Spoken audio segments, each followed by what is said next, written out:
Hey there, I'm Carrie, and in this video, I'm going to be talking about The Gift of the Magi, a short story published in 1905 by O. Henry. First, I'm going to do a detailed summary and then an analysis, talk about themes, symbolism, the type of thing that you might see on a test or in an essay question. I've got timestamps in the video notes, so definitely scroll down, click around, find exactly what it is you need. All right, let's get into The Gift of the Magi. The Gift of the Magi is told by a third-person narrator, and it is the story of Jim and Della Dillingham Young, a young couple of newlyweds living in New York City in, like I said, 1905 is when this story was released. Now, Jim and Della have fallen on some tough financial times. Jim's salary has recently been reduced from $30 a week to $20 a week. It is Christmas Eve in the Young household, and Della is very upset. Jim is still at work, and she has been saving for months. She has been bargaining and budgeting really severely, saving pennies at a time to buy Jim a Christmas present. And she wants to buy him something amazing, something rare and valuable that will just show exactly how she feels about him. Well, as I said, she's been saving for months, and on Christmas Eve, she counts up her money and discovers she has only managed to save $1.87, and she is absolutely devastated. Now, she is sitting there in the apartment when she catches a glimpse of herself in the mirror, and she gets an idea. You see, in spite of the fact that they're in a pretty precarious financial circumstance, Jim and Della do have a couple of prized possessions. One of them is Jim's gold pocket watch. It's this beautiful, classic, timeless gold watch that is a family heirloom. He received it from his father, who received it from Jim's grandfather. He's very, very proud of it. And in Jim's opinion, even if King Solomon himself was living there in the building with him, he would still be jealous of Jim's pocket watch in spite of all of King Solomon's wealth. The other prized possession is Della's hair. She has this incredible, beautiful brown hair that grows all the way down past her knees. So very, very unusual to have that. And in her opinion, even if the Queen of Sheba was living there in the building, with all of her wealth and all of her extravagant royal gifts, even she would be jealous of Della's amazing hair. So Della catches a look in the mirror, looks at that hair of hers, and she gets an idea. She ponders it for a second, feels a little bit upset, but, she is set on her idea. She grabs her coat and hat and heads out for the afternoon. She goes straight to a hair goods shop where she asks the hairdresser to buy her hair. The hairdresser agrees and cuts off this amazing knee-length hair and gives Della $20 for it. Della immediately rushes out before the stores close to try and find a present for Jim, and she finds one. She finds a platinum gold watch chain. It is perfect to go with Jim's heirloom gold watch, and it's elegant and it's classic, and I mean it's even worthy of this amazing watch. It's just so great.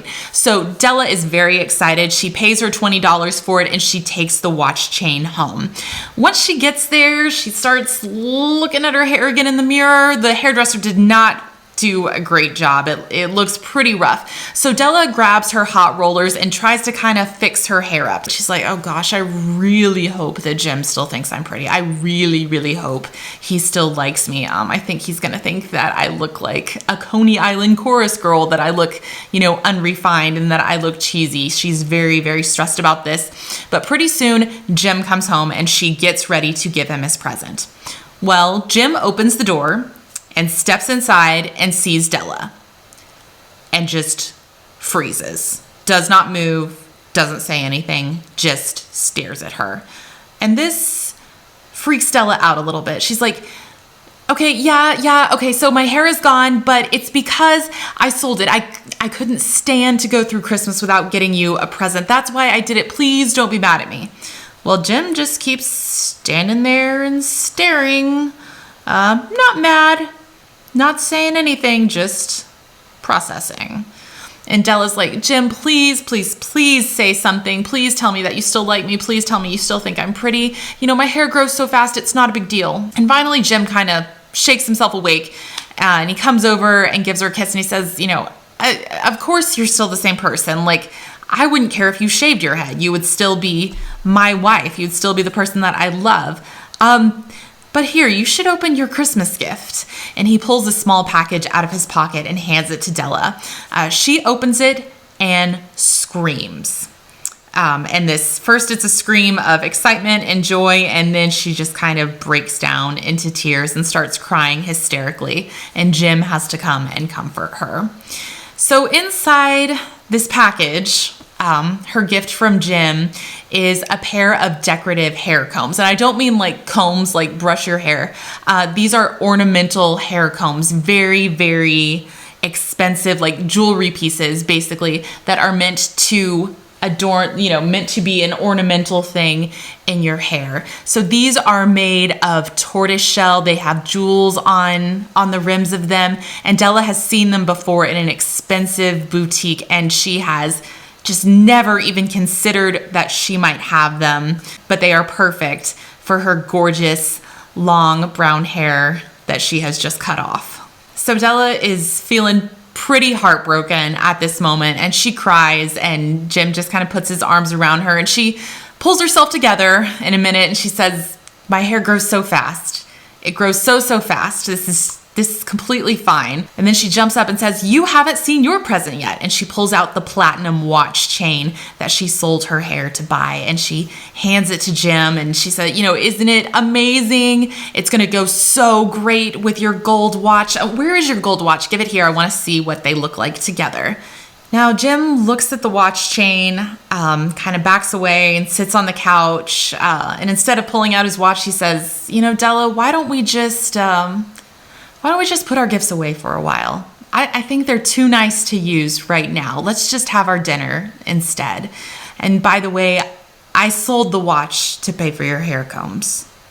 Now, the narrator ends the story by talking about the Magi. These are figures from the New Testament, people that show up during the Nativity story to bring gifts to the Christ child. And the narrator talks about how these people invented the giving of Christmas presents and that they were considered very, very wise. Then he talks about how probably a lot of the people around Jim and Della are going to think they're very foolish, but those people are wrong. Jim and Della are wise. Last couple lines of the story. "In a last word to the wise of these days, let it be said that of all who give gifts, these two," Jim and Della, "these two were the wisest. Of all who give and receive gifts, such as they are wisest. Everywhere they are wisest. They are the Magi." The end. All right, so that's the whole story. It's pretty brief, but let's go ahead and do some analysis. So as I said, this was published in 1905 by O. Henry. Not his real name. The author's real name was William Sidney Porter. He really liked wordplay, and he really liked irony. And that is probably why your teacher has assigned you this story, so you can learn about irony. Irony is one of the most confusing concepts in literature, and part of the reason for that is there are several different types of irony, and no one can really seem to agree on the definitions. So a basic way to look at irony is when the surface appearance of something turns out to be different from the reality of the situation, different than the outcome, or when all of your reasonable expectations for a situation kind of get flipped on their head. They get turned inside out and land you in a completely different place. That's what we see in The Gift of the Magi. It's this situational irony where all of their efforts, all of Jim and Della's efforts to get these gifts end up rendering these gifts useless. So all of their reasonable expectations for their gift giving land them in a completely different place than they thought that they were going. Gift of the Magi also has dramatic irony. Now, see, this is why it's confusing because there's a lot of different types of irony.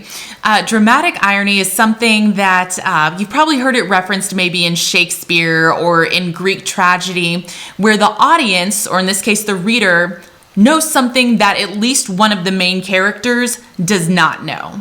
So in Romeo and Juliet, if you've ever read that play or watched that play performed, we, the audience, know from the very beginning, the very, very first scene, that this play is a tragedy, that it's not going to turn out well for these two, for Romeo and Juliet, that it's not going to work out for them. But Romeo and Juliet don't know that. And so all of their efforts and expectations throughout the play they think it's leading them to a happy ending. We as the audience already know that that's not going to happen. So that is dramatic irony. We see some of that in the Gift of the Magi. We know something that Jim does not know. We know Della has cut off her hair in order to buy this platinum watch chain. So we are evaluating the story, with more information that Jim has. We know something that he doesn't know. Now let's take a closer look at Jim and Della's financial situation. We know that they have just had a big, a sudden reduction in their income. They've gone from $30 a week to $20 a week. They've lost a third of their income. Now, regardless of what your income level is, to suddenly lose a third of your income is a very big challenge. That is a very difficult financial situation for any family. So we already know that they're having a tough time. Also, if you look at the details in the story, it kind of shows more of where they are financially. For one thing, they're paying $8 a week for their flat. So 8 out of 20, that is 40% of their income. And that is more than any financial advisor would suggest that you pay in rent. If you are paying more than 25 to 30% of your income on rent, you are probably not going to have enough for food, for transportation, for utilities. But this is the cheapest place that they can find, and they still really can't afford it. This is not a really ritzy building. It's not very well tended. We know that because the doorbell doesn't work. Even the letter boxes where they put the mail, even that doesn't work correctly. Also, it's a furnished flat. So that means that along with their rent, along with the apartment itself, Jim and Della are getting the furniture inside. They're getting to use the furniture inside.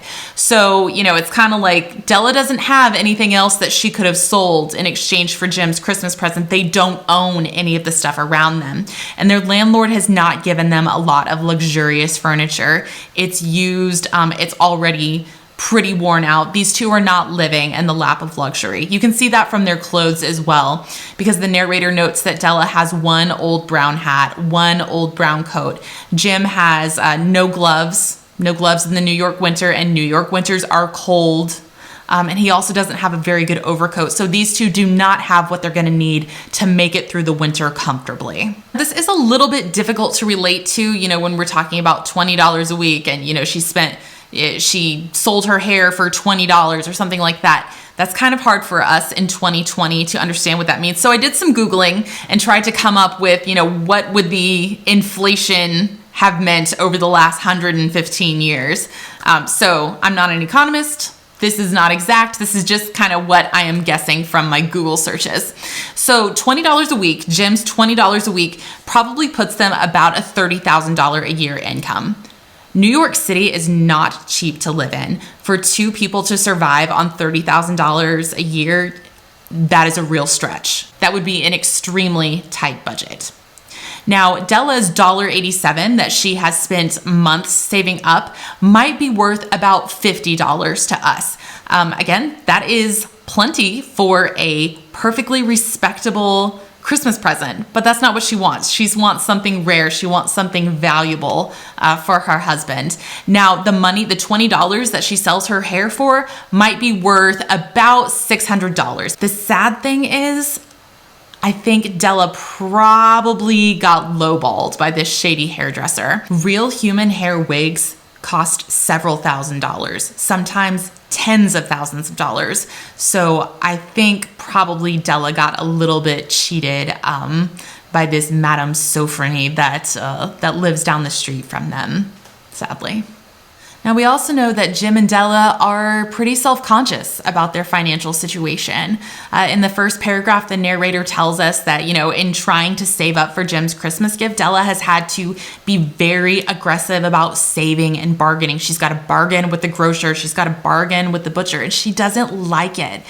She feels embarrassed. She feels kind of red-faced. She blushes because she does not like being thought of as stingy or cheap. All right, now let's talk symbolism. There are a lot of very symbolic objects in this story. Now, one of the pieces of furniture that they have in their apartment is a pier glass. A pier glass is a mirror. It's a long decorative mirror. Because they live in a small apartment, theirs is very small. It's very narrow. The author might mean this to represent that Jim and Della have kind of a narrow view of their situation. They don't see this as their financial situation as a temporary setback or, just the beginning of the journey, one step of the journey. They just see themselves as very humble, and they're embarrassed and they're ashamed. So they have a kind of narrow-minded view. Now let's talk about their treasures, Della's hair and Jim's watch. So first there is Della's hair, this extravagant knee-length brown hair. It would be very, very unusual to see someone like that. Now, long hair on a woman is kind of the ultimate symbol of feminine beauty. Historically, long hair has been very important. In present day, in lots of cultures around the world, long hair on a woman is prized and prioritized. She can't have any feature that is more striking or more important, that signifies beauty than her long feminine hair. So then there's Jim's watch. It's gold, for one thing, so it's valuable. That's a precious metal, passed from his father and his grandfather. So that is an heirloom. So it's family history, it's legacy, it's pride. Also the fact that it's a watch. Watches don't go out of style. They're not trendy. You may get new fashions from time to time, but a watch, forgive the pun, but a watch is a pretty timeless piece of jewelry. It is always going to be useful, and so it's a very good thing to pass on from one generation to the next. All right, now let's talk about these gifts that they give each other, the platinum watch chain and the tortoise shell hair combs, the decorative hair combs. So both of these are made of rare materials, very valuable materials, both very expensive gifts. But the thing is, both of these gifts have a function. It's not just something pretty that would sit up on the shelf. A watch chain is not, it's not a showpiece in and of itself. The watch is the star of the show. The chain is just to show off the watch. In the same way, the hair combs, as nice and as pretty as they are, they're not meant to be the star of the show. What is? The hair is meant to be the thing that is shown off. So as expensive as these two gifts are, they're not good on their own. They are meant to spotlight something that is even more rare and even more valuable. Of course, the irony, there's that word again, the irony of the situation is in all of their efforts to obtain these two expensive objects to show off their treasures, Jim and Della actually bargain away their treasures. So these two objects are actually rendered useless. There is, of course, a moral lesson tucked in here because Jim and Della both realize that, their treasures, what they really, really value, of course, are not the watch and the hair. It is each other. And that's evidenced by, when Jim realizes that Della has cut off her hair, what does he tell her? I wouldn't care if you shaved your head. You are still my wife. So whatever Della may think, it is not her hair that Jim values. It is Della herself. Likewise, near the beginning of the story, when Della is pondering what she should do in order to get Jim a Christmas present, she wants something that is rare and valuable, not because Jim has demanded it, but that's what she sees as worthy of her husband. She says, no average gift is going to be worthy of my Jim. He is not average in her eyes. He is not ordinary in her eyes. He is rare and he is valuable, and she wants to show him that. So it's not the watch that makes Jim rare and valuable. The watch is she considers the watch to be worthy of Jim, not Jim to be worthy of the watch. All right, before I wrap this up, I do want to talk about the biblical references in this story. There are two big ones. The first one is King Solomon and the Queen of Sheba. Now, when the narrator first tells us about Jim and Della's two big treasures, the watch and their hair, he references Solomon and Sheba. So he says, even King Solomon, with all of his wealth, would have been jealous to see Jim's pocket watch. And even the Queen of Sheba, with all of her wealth and the extravagant furnishings of her palace, even she would have been jealous of Della's amazing hair. So King Solomon and the Queen of Sheba are both figures of the Old Testament. So they were both reputed to be very, very wealthy, also both very, very good looking. So we kind of have this legendary pair of wealthy, beautiful people who the narrator says even they would have been jealous of Jim and Della's treasures. The thing is, what interested Solomon and Sheba in each other in the Bible was not good looks or wealth. It was that they were both considered very smart. They liked to sit around and talk. They were both brainiacs. Solomon in particular was known as the wisest man who ever lived. It was their wisdom that interested them in each other. So jump to the end of the story, the last paragraph, when the narrator talks about the Magi, another group of wise people. So the Magi are the ones that the narrator compares Jim and Della to. He says, these two are like the Magi. These are guys from the New Testament of the Bible. They showed up in the Nativity story. Wise men who journeyed from a distant country somewhere to the east is all we know, to bring rare, expensive, very valuable gifts to present to the Christ child.